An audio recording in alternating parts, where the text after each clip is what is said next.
Olá, companheiro, companheira de ideal espírito,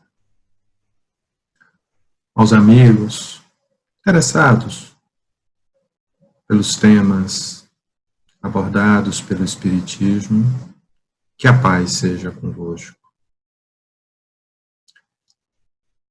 Hoje,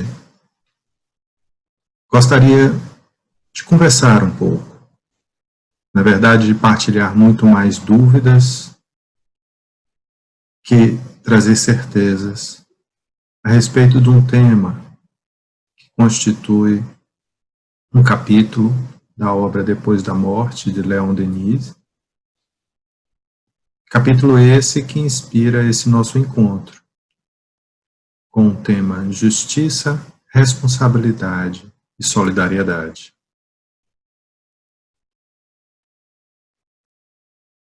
E peçamos ao Pai, ao Divino Mestre Jesus, aos amigos da espiritualidade, os orientadores da tarefa da nossa querida COBEM e de toda a tarefa da seara do Mestre Jesus, que nos inspire nesta nossa tarefa, neste nosso encontro, para que possamos extrair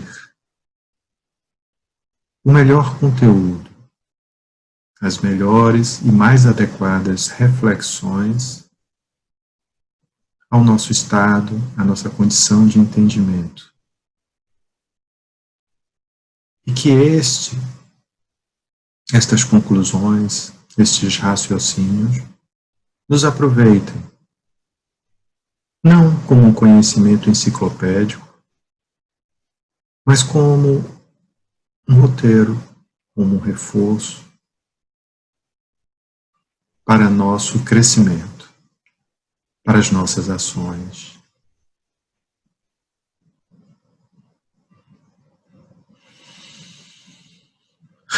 Amado Mestre Jesus, aqui estamos nós, reunidos,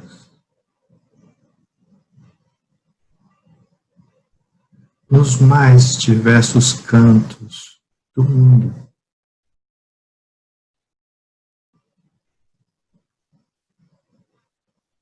em comunhão convosco e em teu nome, para mais um momento de estudo e reflexões sobre as realidades eternas, que possamos vivenciar estes ensinamentos muito mais que conhecê-los apenas. Que possamos transformar as lições do Evangelho, do Livro dos Espíritos, as reflexões desse grande espírito Leon Denis, em páginas vivas em nossa caminhada. Porque conhecer é fácil. Vivenciar, aí está o grande desafio. Aí está a verdadeira tarefa grandiosa. Rogamos a vós, Mestre, e aos benfeitores da Casa de Oração Bezerra de Menezes, ao nosso patrono querido, Dr. Bezerra, que nos inspirem, que abençoem a todos neste momento desafiador, porque atravessa a humanidade, para que nos mantenhamos em equilíbrio, para que preservemos a nossa saúde, não apenas física, mas emocional e mental. Através da conexão com o alto, por meio da oração, da meditação, como exercícios da nossa fé. da nossa confiança, da nossa paz. Que assim seja.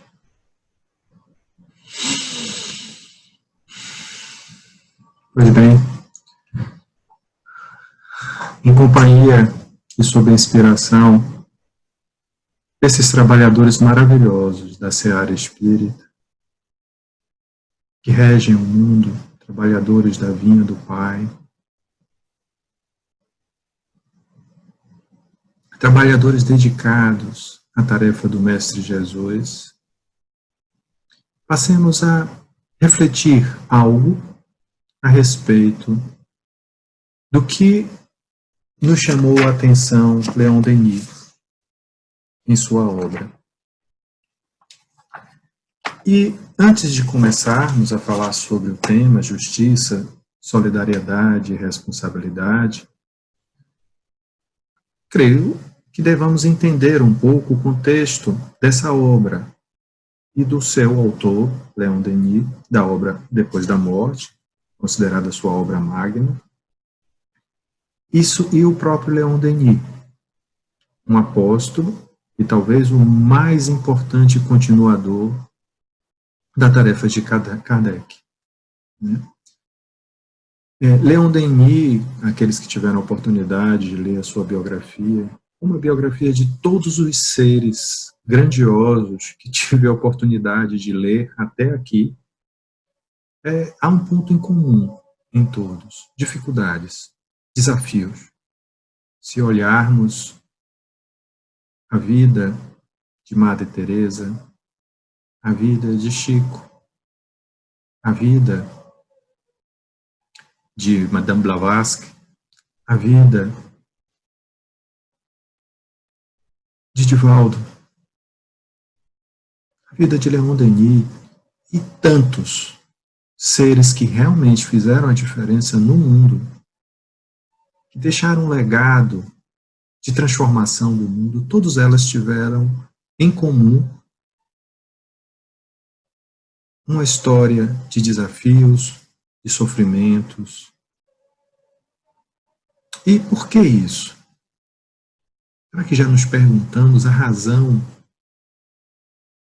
Será que você já se perguntou a razão desses seres terem em comum vidas tão desafiadoras, trajetórias de vida tão cheias de desafios, algumas cheias de sofrimentos mesmo?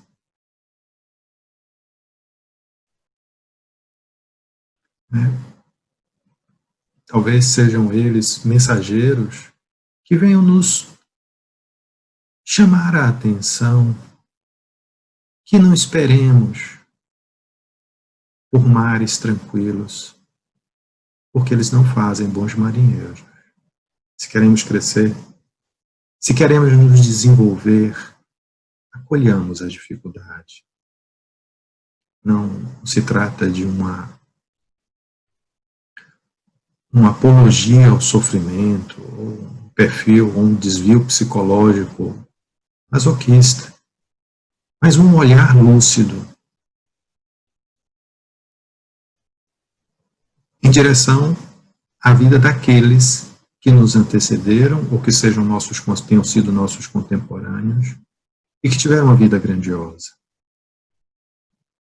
Não esperemos que pelo fato de sermos espíritas não vamos encontrar dificuldade, porque também não foi essa a lição que o Mestre Jesus deixou. O ser mais puro, modelo e guia para a humanidade, como nos diz o Livro dos Espíritos, sofreu os horrores da crucificação, da humilhação, da flagelação. E nem karma para isso possuía. Então, quero deixar, desde já, esta reflexão para que pensemos que as dificuldades que atravessamos neste momento de pandemia ou ao longo de nossa trajetória, elas são instrumentos, oportunidades para o nosso crescimento. Mas voltando a Leon Denis, ele desenvolveu a obra, né, deu continuidade à obra de Kardec, sobretudo no campo da filosofia.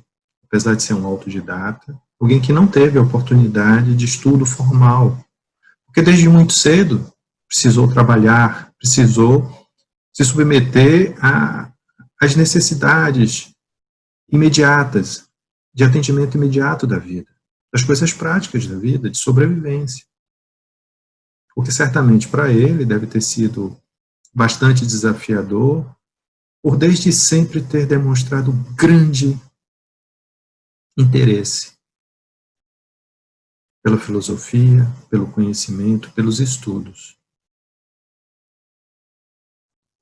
Né? Aliás, para aqueles que não sabem, Leon Denis já em um determinado momento mais avançado de sua vida, ele praticamente cego, cegueira que adveio justamente da leitura que fazia sem iluminação adequada, porque somente à noite, e naquele tempo é bom lembrar que a leitura era sob velas, para aqueles que podiam, obviamente, eram luzes, era uma iluminação reduzida, ele só podia ler à noite, e isso certamente comprometeu a sua saúde.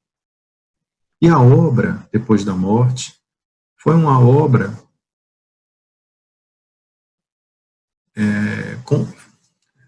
elaborada com um propósito de resumo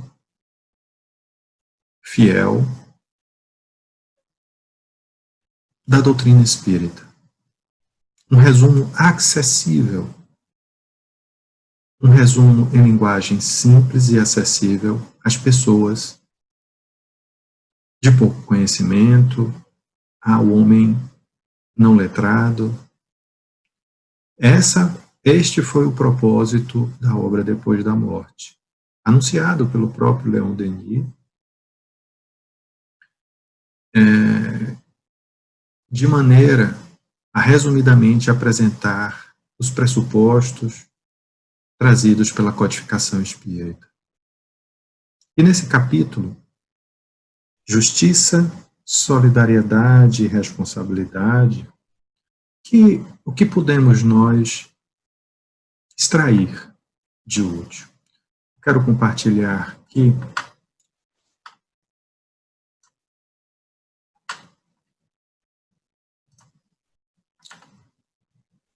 um material que elaborei para facilitar as nossas reflexões dessa noite.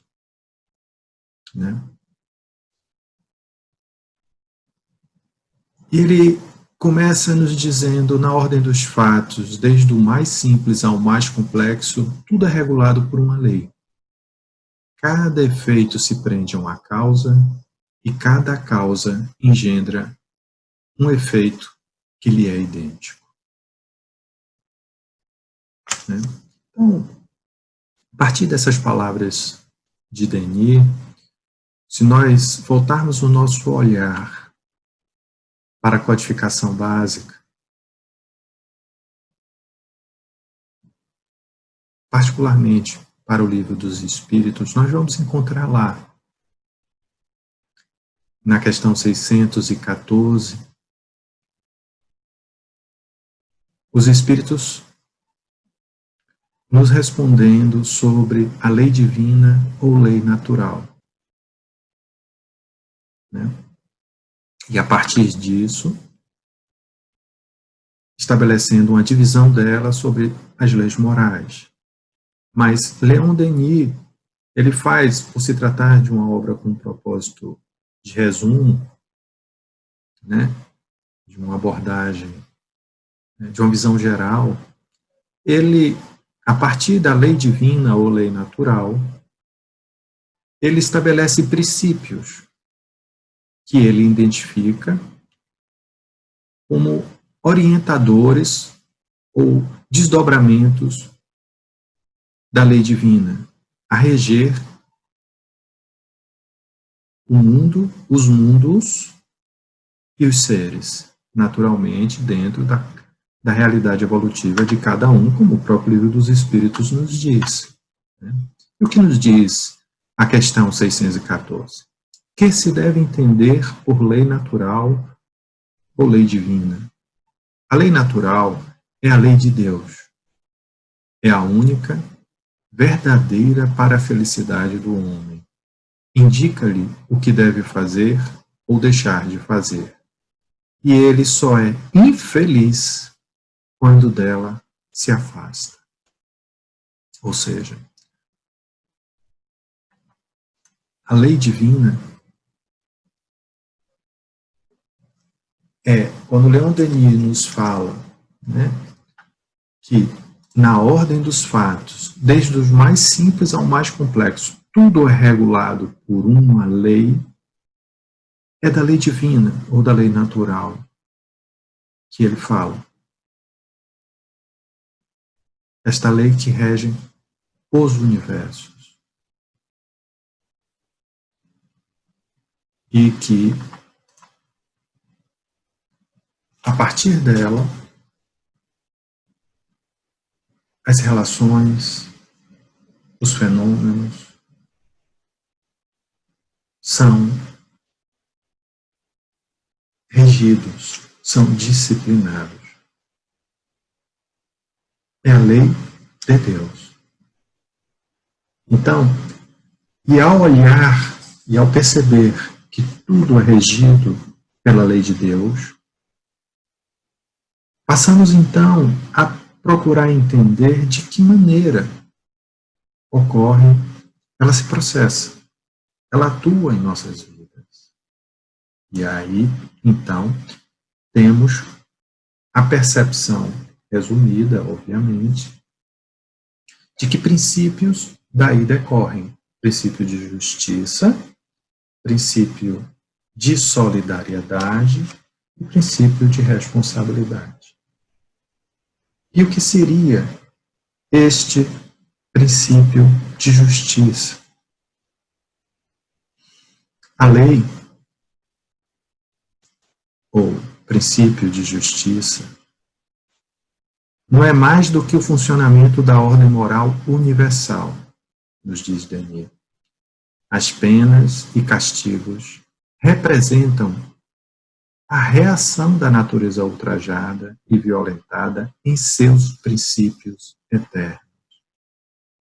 Deus não fere pessoa alguma, apenas deixa, ao seu tempo, o cuidado de fazer dimanar o efeito de suas causas.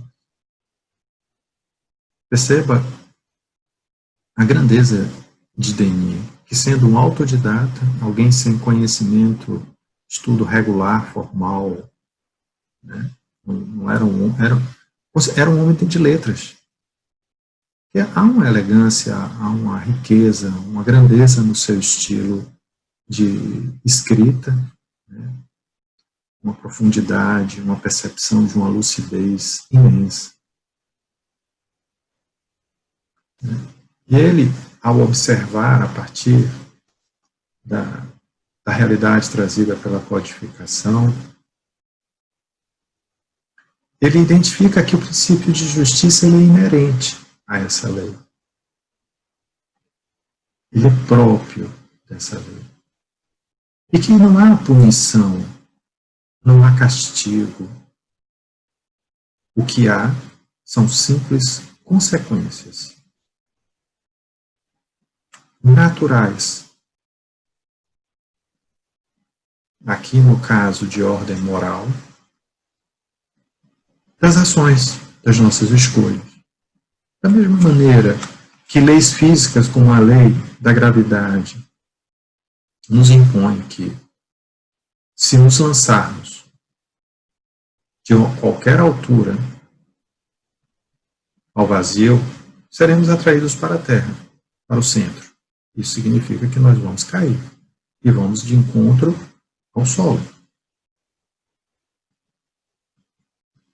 É uma lei física. Mas existem as leis também de Deus, também naturais, de ordem moral. Muito bem nos trouxe, os Espíritos nos esclarecem no Livro dos Espíritos.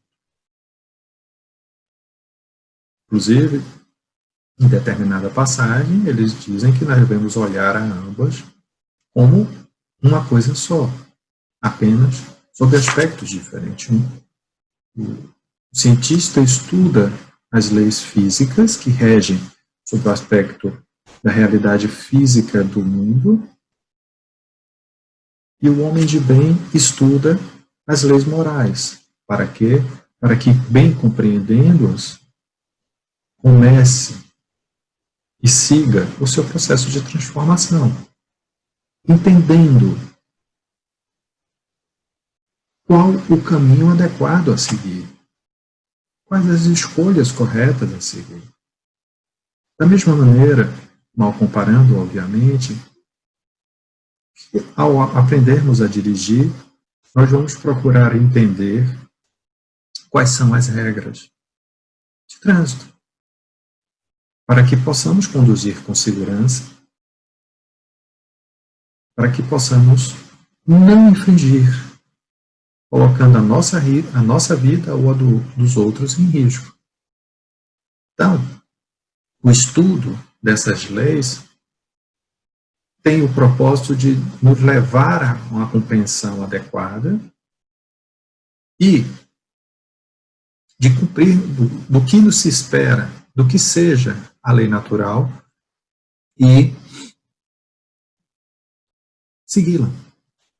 Porque, como bem nos disse, como consta lá na questão 614, nós só seremos infelizes quando dos princípios desta lei de Deus, desta lei natural ou divina, nos afastarmos. Né? E dessa percepção do aspecto de justiça que há na lei divina, isso também nos ajuda a compreender as aflições e os desafios que nos chegam. E o Evangelho segundo o Espiritismo, no seu capítulo 5º, item 3, quando trata da justiça das aflições, ele nos esclarece de uma maneira muito precisa sobre isso. As vicissitudes da vida têm, pois, uma causa. E visto que Deus é justo, essa causa há de ser justa. Eis o de que cada um deve bem se compenetrar. Perceba, quando estudamos o Livro dos Espíritos, se pergunta, e Kardec, na sua primeira pergunta, questiona os espíritos o que é Deus. O que eles respondem? Causa primeira de todas as coisas. E nos fala de que é uma causa inteligente, perfeita, justa. Né?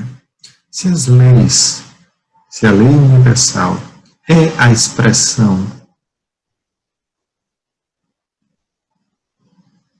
de Deus, e se Deus é justo, perfeito, não é preciso um raciocínio muito elaborado para concluirmos que a lei é justa. Que essa lei, que esses princípios que regem a vida são justos. O que significa dizer que o que nos ocorre é consequência justa de algo a que demos causa.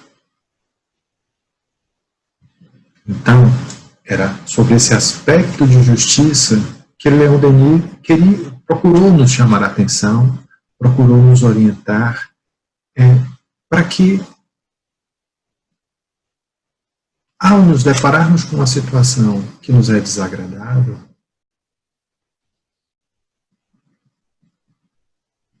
não devemos reclamar, praguejar, nos infelicitar, mas perguntar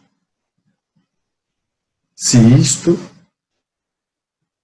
é consequência de uma causa que a lei me impõe, e sendo a lei justa em seus princípios e fundamentos,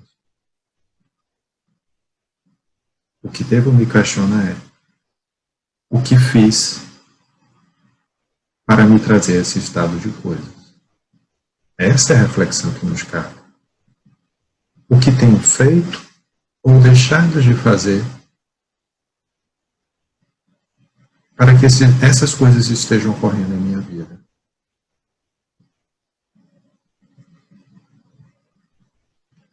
Sei que nem sempre a gente consegue fazer isso. Muitas vezes há situações que nos embaraçam, que nos desconfortam, que nos abatem até. Mas precisamos recuperar a lucidez, enxugar a lágrima, como diz a canção popular, sacudir a poeira, olhar para si e dizer: onde estou errando?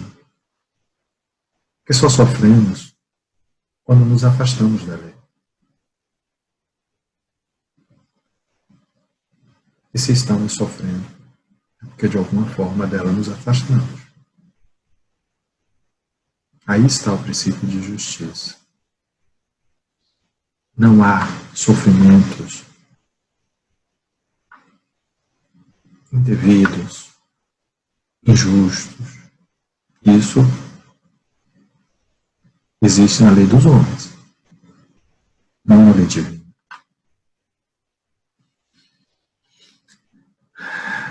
E uma vez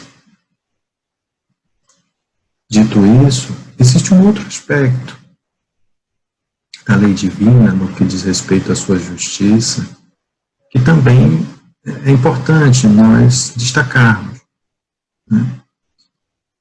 Que estão, a gente pode compreendê-las melhor a partir de trechos, né, das questões 115 e 803 do Livro dos Espíritos. A 115 é a questão clássica de que fomos criados todos simples e ignorantes. O que significa isso? Todos nós partimos do mesmo ponto. Não houve privilegiados. Não há privilegiados. Todos largam na corrida da vida do mesmo lugar.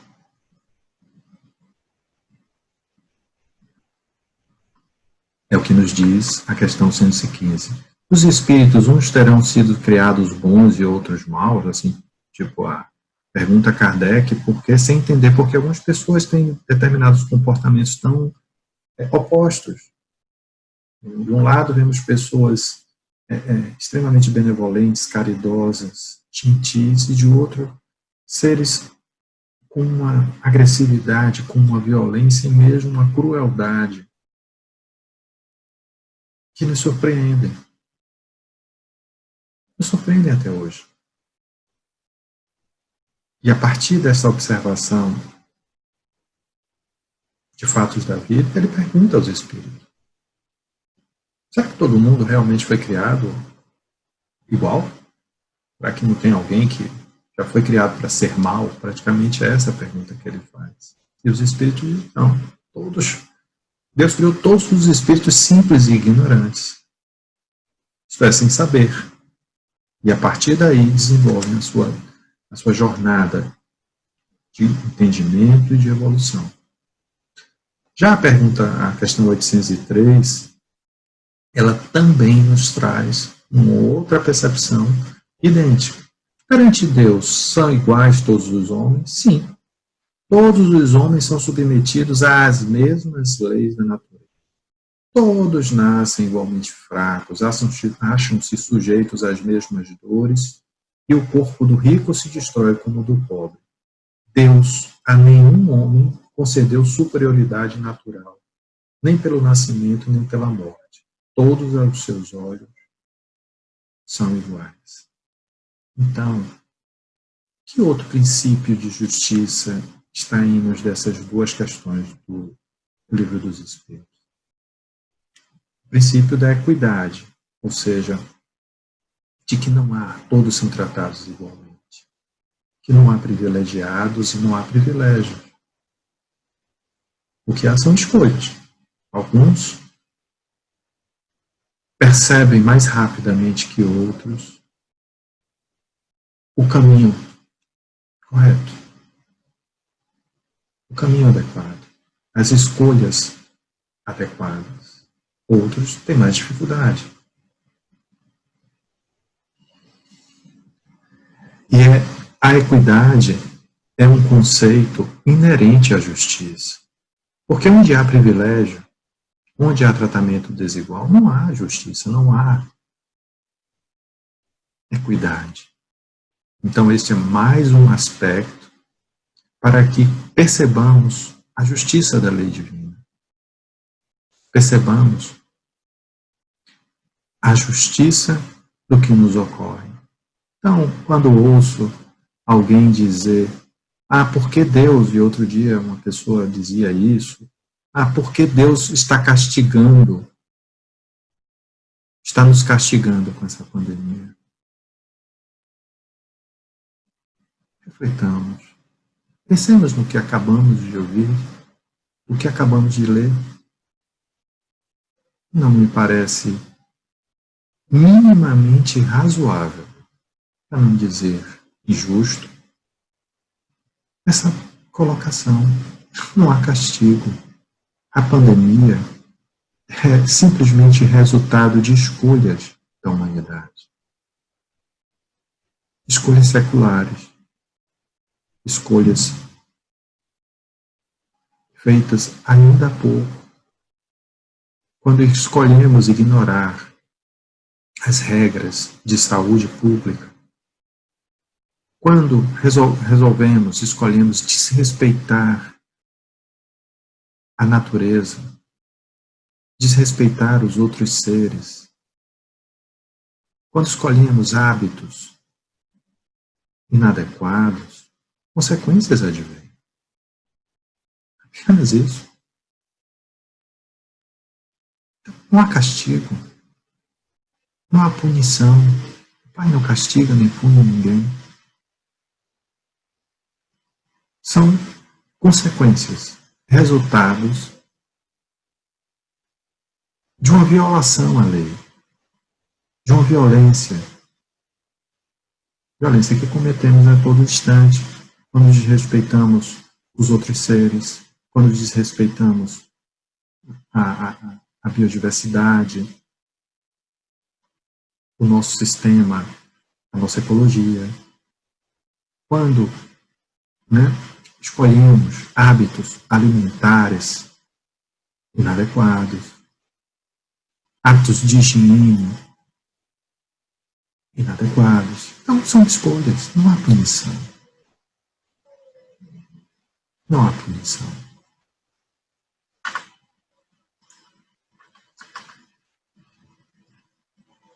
Nos diz mais, Denis. Todos os homens, desde o mais selvagem até o mais civilizado, são espíritos semelhantes pela origem e pelo fim que têm de atingir. Veja que o princípio da equidade aqui, mais uma vez, ele chama a atenção. Não há privilegiados, todos somos iguais pela origem e pelo fim que temos de atingir. Nascemos simples e ignorantes e almejamos a nossa condição de espíritos puros. Ou seja, o ponto de partida e o ponto de chegada é o mesmo.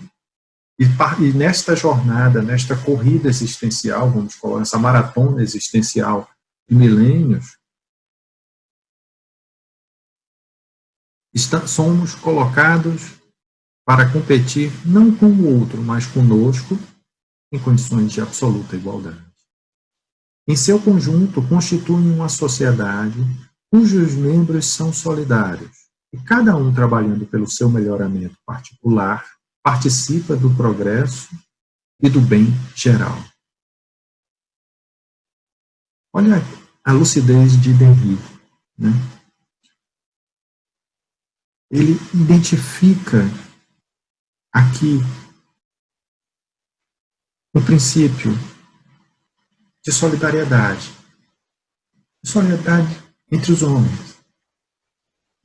Há uma historinha muito interessante de que o pai, precisando trabalhar, peço licença para fazer esse parêntese aqui, contar essa pequena história, de que o pai, precisando trabalhar, e o filho ao seu lado, lhe demandando atenção a todo o tempo, tem uma ideia. Vê em uma revista um mapa mundi e, para ocupar o filho, diz o seguinte: filho, vou criar um quebra-cabeça para você. E quero ver se você é capaz de montá-lo. Então ele toma uma tesoura, vai separando país por país. Os continentes, os países, os oceanos, e com algum tempo depois ele entrega ao filho aquele mapa mundi totalmente desmembrado. Diz: filho, eu quero ver se você monta. É capaz de montar isso. Imaginou ele que, pela complexidade do que havia feito, separando oceanos, países, continentes, a criança levaria um bom tempo lhe liberando para os afazeres. Qual não foi sua surpresa? Que em pouco tempo trouxe o filho a tarefa cumprida e disse: pai, olha, já fiz. Ele ficou surpreso, obviamente, mas como essa criança conseguiu fazer isso tão rápido? Olhou, foi conferir, obviamente, e, novamente, para sua surpresa, estava tudo correto. Então ele pergunta: meu filho, como você conseguiu montar tão rápido isso? Ele disse: pai, foi fácil. Eu vi que do outro lado da figura do mapa mundi havia um homem. Eu apenas fui montando o homem, fui remontando o homem e logo consegui o resultado que esperava. O que essa historinha nos diz? Que o mundo de regeneração que almejamos é uma construção a partir de nós. A partir da nossa reforma. A partir da nossa remodelação. Não o vejo como algo pronto. Algo em que o pai chegará e diz: a partir desse momento, independente da condição em que estejamos, temos um mundo de regeneração. Não vejo dessa maneira. Lembremos que o nosso perispírito, ele precisa ser adequado à realidade daquele mundo. E nós devemos estar encarnados, por isso devemos estar encarnados em lugares adequados à nossa condição moral. Ou seja, a realidade de um mundo de regeneração é a realidade de seres que estão empenhados em sua regeneração. Seres que continuam tendo imperfeições, mas já não as desejam. Já não vão ao seu encontro, mas a elas resistem. Mas a elas procuram transformar, porque já é uma roupa que já não lhes cai bem. O egoísmo, a inveja, a indiferença é algo que já não lhes agrada. Então, o mundo de regeneração é uma construção de cada um de nós, e nisso está o princípio de solidariedade. Compreendemos que a partir do momento em que nós nos transformamos, nós transformamos a realidade ao nosso redor. E Denis, com a lucidez imensa, consegue perceber isso. Se queremos transformar algo, nos transformemos. Isso também me faz lembrar uma outra pequena história que, volta e meia, eu conto, né? Ela é uma história contada pelo Ron Gandhi, e ele diz que em uma determinada oportunidade, muitas pessoas já contaram, está no livro dele, inclusive, que uma mãe vai ao encontro, uma audiência com Gandhi, para lhe pedir que conversasse, pela sua autoridade moral, conversasse com o filho para não comer tanto açúcar, porque isso não fazia bem, enfim. Então Gandhi pede para esta mãe voltar dali a um mês, que ele conversaria com o filho dela. E ela não entendeu muito bem, mas atendeu-lhe a orientação. Passado um mês, ela volta e Gandhi se dirige para a criança e diz: meu filho, não coma mais açúcar, faz mal. A mãe, logicamente perplexa, diz: mas o senhor precisava de um mês para dizer isso, Mahatma? Eu disse: não, minha filha, eu não precisava de um mês para dizer isso, mas eu precisava de um mês para parar de comer açúcar antes de pedir a alguém que parasse de comer açúcar. É a transformação. A sua transformação pessoal, ela é o ponto de partida da transformação do meio que você deseja ver transformado. Porque há uma solidariedade. Estamos todos unidos por uma causa, por uma origem comum. Há uma essência comum em todos os seres. E a percepção disso nos faz desenvolver esse senso de solidariedade. Princípio esse que Leon Denis também nos chamou a atenção. Né? E o Livro dos Espíritos, ele também nos reforça essa percepção, quando na questão 629, né, em duas questões particularmente, 629 e 647, ele nos diz: que definição se pode dar da moral? A moral é a regra de bem proceder, isto é, a distinção entre o bem e o mal. Funda-se na observância da lei de Deus. O homem procede bem quando faz pelo bem de todos, porque então cumpre, tudo faz pelo bem de todos, porque então cumpre a lei de Deus. Perceba, quando tudo faz pelo bem de todos. Só quando desenvolvemos a percepção de que a natureza tem uma característica, um caráter colaborativo e não competitivo. Quando percebemos que há uma solidariedade, um ponto de comunhão, de identificação, de unidade entre todos os seres, e está em sermos todos criados, criaturas provenientes da mesma fonte, da mesma origem, do mesmo Pai.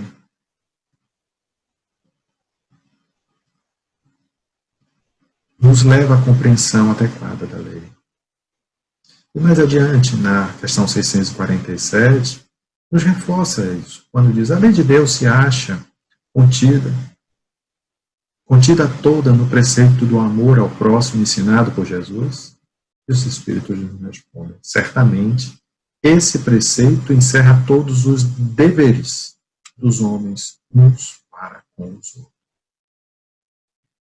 Como não reconhecer um princípio de solidariedade nessas palavras? Do Livro dos Espíritos, das reflexões de Denis. Mas há mais um aspecto que diz respeito à solidariedade, e que dele emerge, que é a reciprocidade. Ou seja, se conseguimos perceber que somos todos criaturas criadas, originais do mesmo Pai, há nisso, em nós, uma fraternidade, uma irmandade. E se reconhecemos que transformamos, pela nossa transformação pessoal, colaboramos para a transformação do todo, identificamos nisso um princípio de solidariedade. Mas há também um princípio de reciprocidade, porque respeitar o outro é cumprir a lei. Respeitar o outro é ser solidário. E fazer ao outro o que gostaríamos que ele nos fizesse é uma ação de reciprocidade. É um desdobramento da solidariedade, da reciprocidade. Ou seja, eu não quero fazer ao outro o que eu não gostaria que ele me fizesse. Ou, olhando de outra maneira, eu vou fazer ao outro o que eu gostaria que ele me fizesse. E por duas vezes, Jesus nos adverte no Evangelho. Tudo, pois, quereis que os homens vos façam, assim fazei-o vós também a eles. É a regra de ouro. Todos nós conhecemos. Solidariedade e reciprocidade são conceitos muito próximos.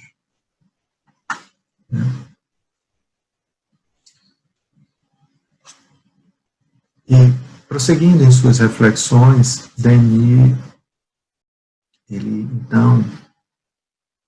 procura, percebe também do contexto, do conjunto, do arcabouço da lei, um outro princípio que é o da responsabilidade. Nós já vimos que a lei é justa, que há uma solidariedade que orienta todos os seres diante desta lei, mas existe também uma responsabilidade.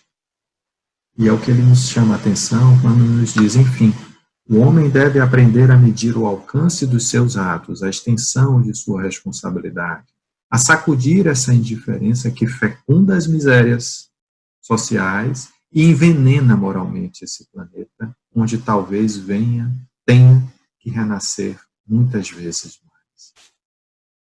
Olha a profundidade das palavras de Denis, que pela sua força eu gostaria de repetir. A extensão de sua responsabilidade, ou seja, a minha, a sua, a de todos, toda a humanidade, a sacudir a indiferença que fecunda, ou seja, que gera, que alimenta as misérias sociais. A indiferença que alimenta as misérias sociais. E envenena moralmente esse planeta onde talvez tenhamos que renascer muitas vezes mais. Perceba que já tinha Denis a percepção de um conceito sociológico que é mais recente, que é dos invisíveis sociais.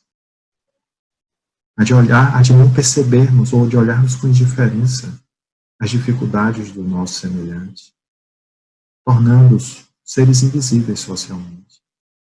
Isso é indiferença. E somos responsáveis pela construção, até aqui, desse modelo fracassado, porque é um modelo que não cumpre aquele outro, não atende àquele outro princípio que acabamos de ver, que é o princípio da solidariedade. Perceba como tudo está entrelaçado. Esses princípios, eles servem justamente para dissecar uma lei e entendermos qual é a sua finalidade. Por isso, a importância de estudá-lo. Então, quando estamos estudando aqui o princípio da justiça, o princípio da solidariedade e o princípio da responsabilidade, não é apenas por um exercício de erudição, mas uma busca da compreensão do sentido e propósito da lei natural, da lei divina.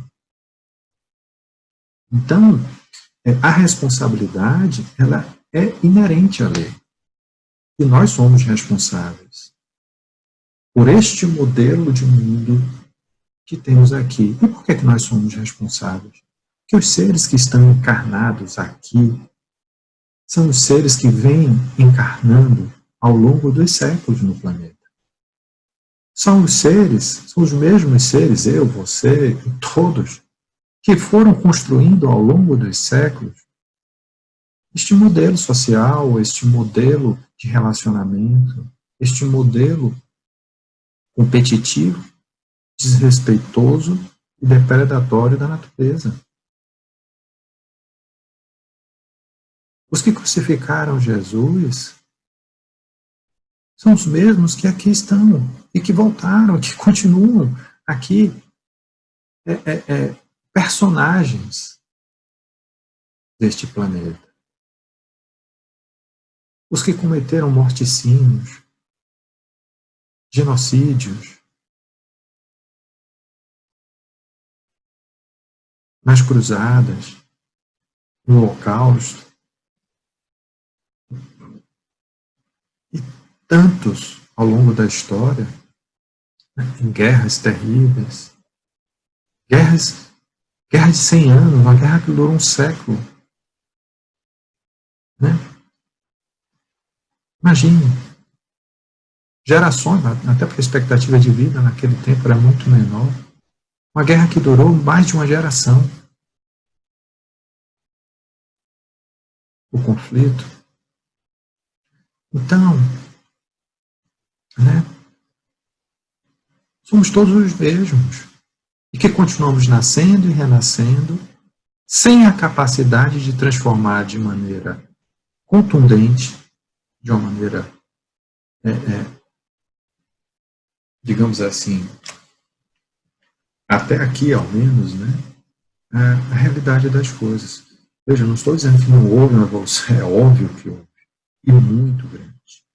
Aliás, a evolução que nós temos tido, só que se você parar para refletir, a evolução que nós temos tido nos últimos 10 anos, 20 anos, de consciência, ela deu um salto quântico em termos de velocidade, de amplitude. Há 20 anos atrás, determinados comportamentos, determinadas atitudes, não apenas eram aceitas, como eram aplaudidas.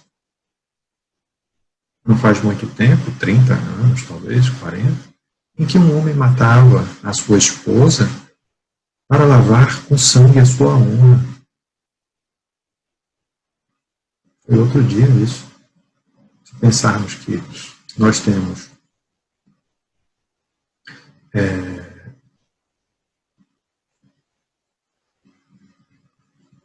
quantos mil anos de humanidade? O que são 30 anos? Né?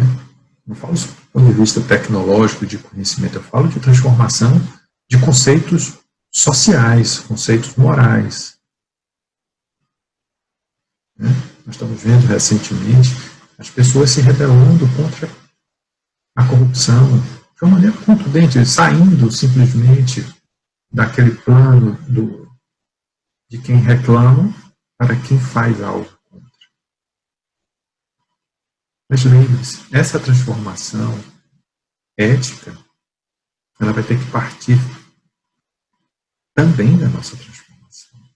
A transformação ética da nossa sociedade, do nosso planeta, ela não se fará pela transformação do outro, da nossa.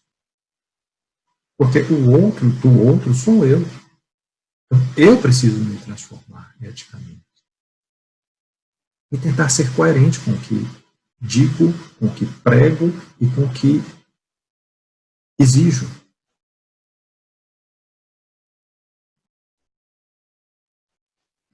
inclusive nas pequenas coisas. Porque o errado é errado. O que é desonesto, independente do seu objeto, do tamanho do seu objeto. É uma questão de conceito. Então, a partir do conceito de responsabilidade, a nossa responsabilidade com o planeta, com a sua evolução, com o outro e com a nossa própria existência, nós vamos tendo condições de vivenciar melhor a lei, né? E a responsabilidade, me parece que ela está assim bem colocada na questão 639 do Livro dos Espíritos, né? Porque perceba,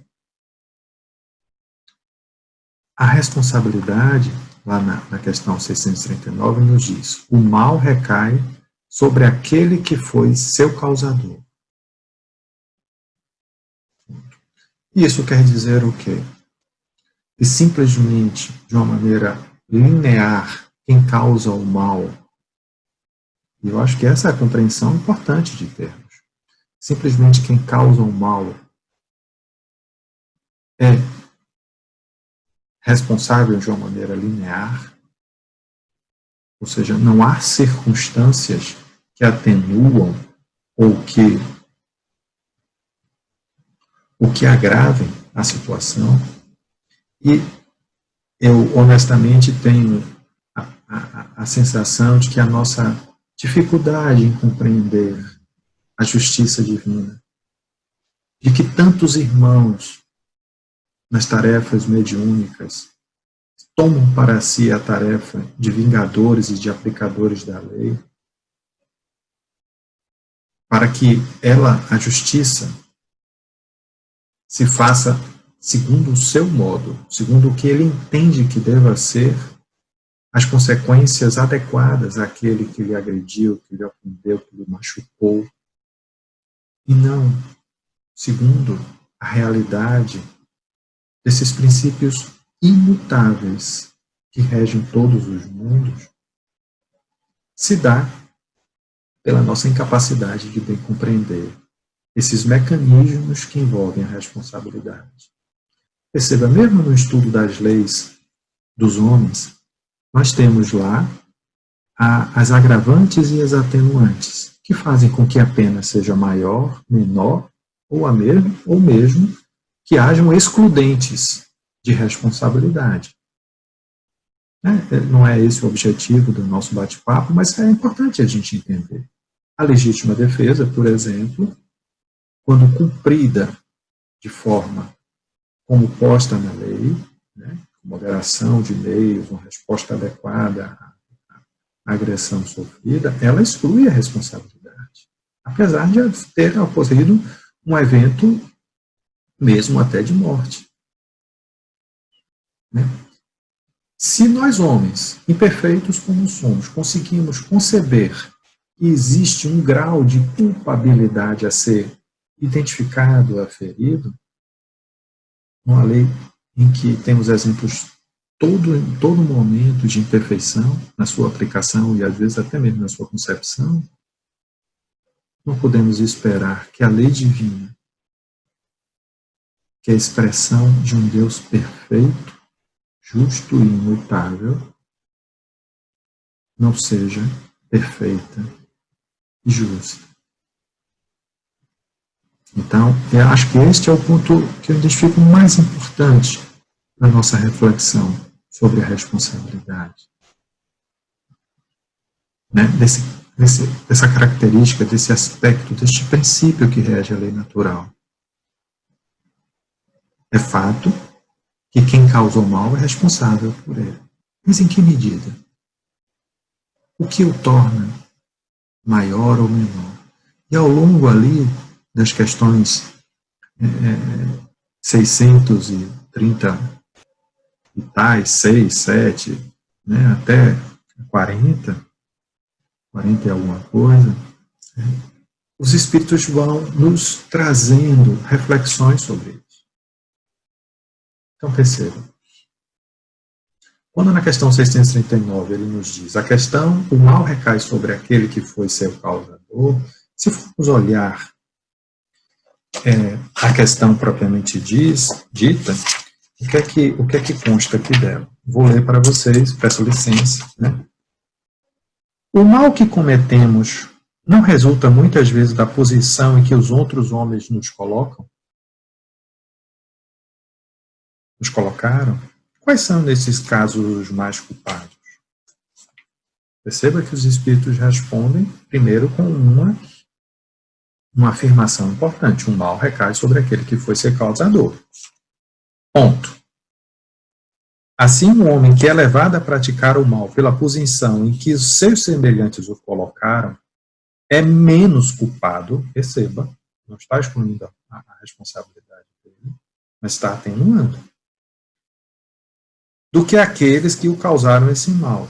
Porque cada um será punido não só pelo mal que haja feito, mas também pelo mal que haja provocado,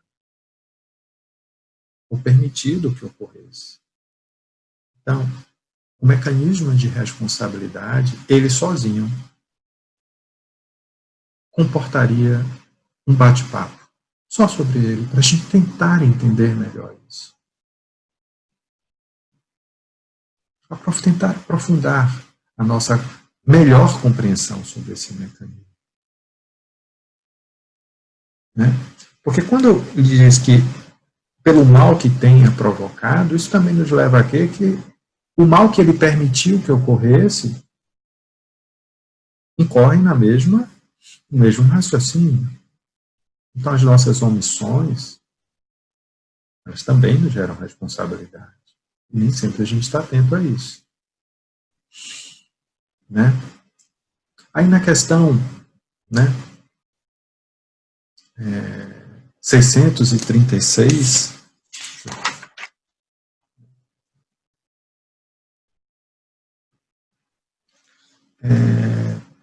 Kardec pergunta aos espíritos: o bem ou o mal são absolutos para todos os homens? E a resposta está ali. A lei de Deus é a mesma para todos. Nós já vimos isso pelos princípios, né, da justiça, né? Mas o mal depende principalmente da vontade que se tenha de o praticar, ou seja, da intenção nossa. Por isso que muitas vezes se diz que a ignorância é uma bênção. Ela não é uma bênção. Né? Ela apenas não lhe permite você compreender a extensão das coisas. O entendimento, sim, é uma bênção. Agora, ele lhe traz responsabilidades, essa é a questão, e nem sempre a gente está a fim de ter responsabilidade. Vamos combinar, né, que a responsabilidade traz um peso, o entendimento das coisas traz um peso. E quando fazemos algo de caso pensado, ou seja, há o elemento volitivo ali envolvido, eu usando a expressão do direito penal, a dolo, a intenção, o resultado, a responsabilidade, nesse caso, é plena, absoluta. E ela será tanto mais grave se a isso somasse o que nos esclarecem os Espíritos na questão 637. Se há a vontade, soma-se o entendimento, a compreensão do que se está fazendo. O homem é tanto mais culpado quanto melhor sabe o que faz. É o que nos diz a questão 637. Apenas para lembrar, a questão 637 é uma em que Kardec questiona se o selvagem que pratica antropofagia, né, que se alimenta de carne humana, ele seria culpado. Né? Ele disse, e os espíritos respondem, eu disse que o mal depende da vontade, veja lá, da intenção. Pois bem, o homem é tanto mais culpado quanto melhor sabe o que faz. É como se ele nos dissesse, perceba, o selvagem é um espírito ainda de desenvolvimento ainda muito tênue. E não se pode atribuir uma responsabilidade igual àquele que entende que a alimentação, que alimentar-se de um semelhante em condições por prazer, não por necessidade de sobrevivência, não atendendo ao princípio da lei de sobrevivência, seja justificado. Como algum dia, eu espero particularmente chegar a alcançar um nível de entendimento e que, como um dia alcancei a de que me alimentar de um ser humano é inadequado, alimentar-me de um ser vivo é eticamente inadequado. Confesso que essa ainda não é o meu estado evolutivo. Não cheguei a tanto. Né? Mas reconheço aqueles que professam uma alimentação vegetariana um senso ético mais desenvolvido que o meu, pelo menos nesse particular. Em sofrear o desejo, a gula, o hedonismo gastronômico, podemos chamar assim, né, o prazer gastronômico, sofreá-lo em nome de um princípio ético maior, que é o de respeito aos seres vivos. Eu vejo nisso uma escolha ética, que merece toda a minha admiração. Mas voltando à nossa análise da questão da responsabilidade, há outros aspectos, né, que merecem também a nossa abordagem, como eu já falei, a questão da omissão, né, e há um outro aspecto, né, que eu acho que é causa de aflição para muitas pessoas, que é a vontade, que é o, digamos assim, o desejo de fazer algo que sabemos que é inadequado. E como nos comportamos diante dele. E lá na questão 641, né, Kardec pergunta aos espíritos: o desejo do mal será tão repreensível quanto o próprio mal? E os espíritos nos respondem: depende. Há virtude em resistir ao mal que se deseja praticar, sobretudo quando haja possibilidade de satisfazer-se esse desejo. Se, porém, faltou apenas ocasião para isso, o homem é culpado. Olha como é rico, amplo e sutil os mecanismos de responsabilidade da lei divina. Ou seja, podemos nos sentir tentados, pode nos chegar um desejo inadequado, uma vontade de fazer algo que sabemos que é errado, sim. A todo instante, aliás, chega. Né? É aquela do mais banal, como um chocolate que, além da conta, uma prática de crimes mais graves, até. E me parece que a questão da vontade, da intenção, da compreensão e, sobretudo, da maneira como agimos ou reagimos a esses impulsos, estão alguns dos mecanismos mais importantes da responsabilidade. Porque o que a questão 641 nos diz é o seguinte: olha, por um tempo, maior ou menor, esses desejos continuarão lhe chegando. A questão é como você vai lidar com eles. Porque se ele lhe chega e você reage a eles, sofreando-lhe, não permitindo que eles se concretizem, e veja que ele nos diz principalmente se você tem oportunidade realmente de colocá-los em prática, praticá-los e resiste a eles, há mérito nisso. É um processo de reeducação. Não há mágica, é um processo. Né? Então, mas se você alimenta esse desejo no silêncio do seu íntimo e admite realizá-lo, havendo a oportunidade, principalmente, admite realizá-lo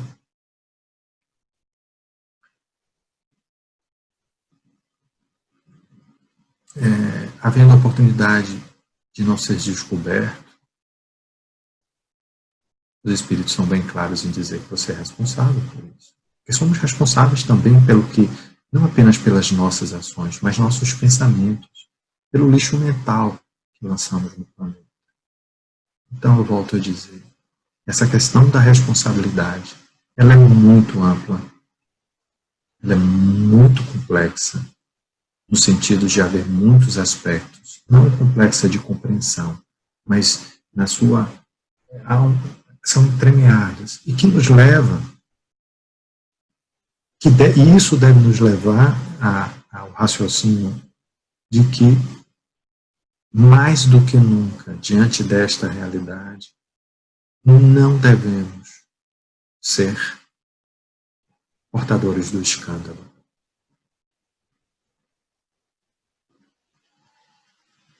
E o escândalo aqui, eu quero particularizá-lo sob a forma da vingança. De tomarmos para nós o papel de aplicador de instrumento da justiça. Porque a possibilidade de errarmos a dose e de algoz nos tornarmos criminosos, de vítimas passarmos a criminosos, é imensa. Porque não entendemos esses meandros. Não sabemos a história do nosso semelhante.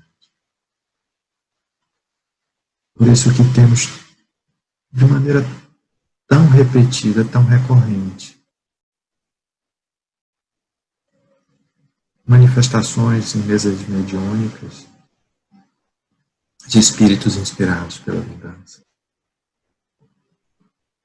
Certamente porque nunca pararam para tentar refletir sobre as questões da responsabilidade. E nisso, já encerrando o nosso bate-papo, as nossas reflexões de hoje, Leon Denis nos traz a seguinte reflexão. A pena do talião nada tem de absoluto,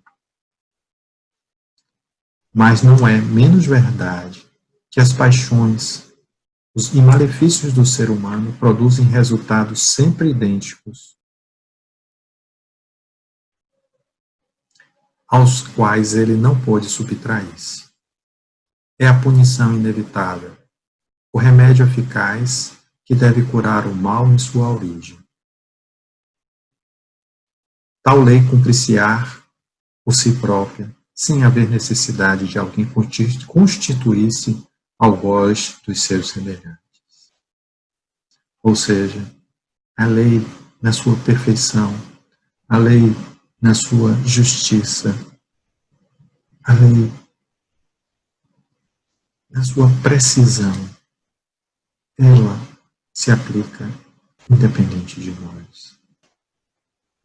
Não precisamos desejar mal a ninguém, até porque se assim fazemos, escolhemos fazer mal a nós mesmos. E sabe por quê? Porque estamos sujeitos, submetidos a um princípio de solidariedade, de reciprocidade. Vocês lembram? Quando falamos lá, lembramos a passagem de Jesus, não fazer ao seu semelhante o que não gostaria que ele não vos fizesse, ou fazer a ele o que gostaria que ele vos fizesse, um princípio de reciprocidade. Desejar o mal ao outro é fazer o mal a si mesmo em razão deste princípio. Então, não torçamos, como eu vejo tantos companheiros muitas vezes, fulano, ele vai ver quando desencarnar. Na verdade, não é nem, é quase uma praga, né? Há um anseio ali de que aquela pessoa sofra, mas a gente não sabe a história dele, não sabe os merecimentos, não sabe as atenuantes e as agravantes que o envolvem. Há quase um prazer mórbido na lei de ação e reação. E talvez por isso haja tanta frustração. Ah, foi só isso que ele passou? Eu não vi acontecer nada com ele. Você não viu? Nós não vimos acontecer o que gostaríamos de ver. O que não significa que a lei não se cumpriu ou não se cumprirá, ou não se está cumprindo. Então, cuidado. Vamos procurar refletir melhor sobre esses princípios para que construamos em nosso próprio favor escolhas melhores. Volto a dizer, repito as palavras de Lenin. É a punição inevitável, o remédio eficaz que deve curar o mal em sua origem. Tal lei cumprir-se-á por si própria, sem haver necessidade de alguém constituir-se algoz dos seus semelhantes. E esse pela vingança foi um acréscimo meu para que ficasse mais claro o que me pareceu ser o espírito do raciocínio, o sentido do raciocínio de Lenin. Né?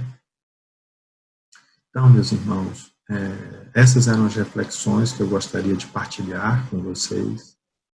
Espero que elas se tornem cada dia mais presentes em minha vida, para que isso esteja gravado de uma maneira, com letras de fogo, na minha consciência, no meu íntimo, porque onde está escrita a lei divina na nossa consciência, né? Mas que esteja mais do que nunca na minha consciência. Que eu não empurre isso de alguma forma por um mecanismo qualquer, psicológico, para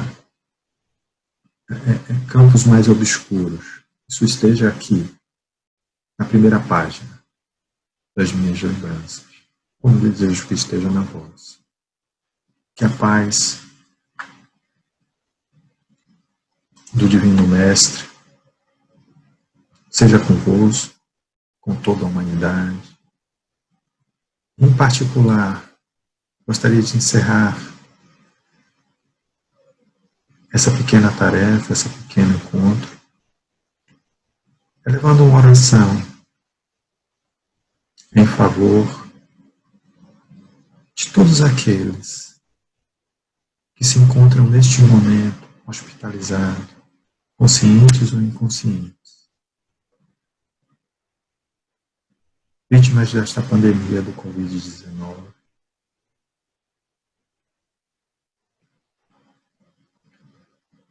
Que esta prece seja um consolo, um alento, um bálsamo em seus corações aflitos. Da mesma forma que os corações amargurados, ansiosos, angustiados, dos seus entes queridos, e distanciados por imposição sanitária, aguardam ansiosos boletins informativos todos os dias sobre o estado dos seus entes amados. Consolai, Pai, esses corações angustiados, e que aqueles nossos irmãos que desencarnaram ao longo desta pandemia recebam o consolo, o amparo e tenham o equilíbrio necessário no seu despertar para a compreensão do que lhes ocorreu. Que a paz do Senhor seja conosco,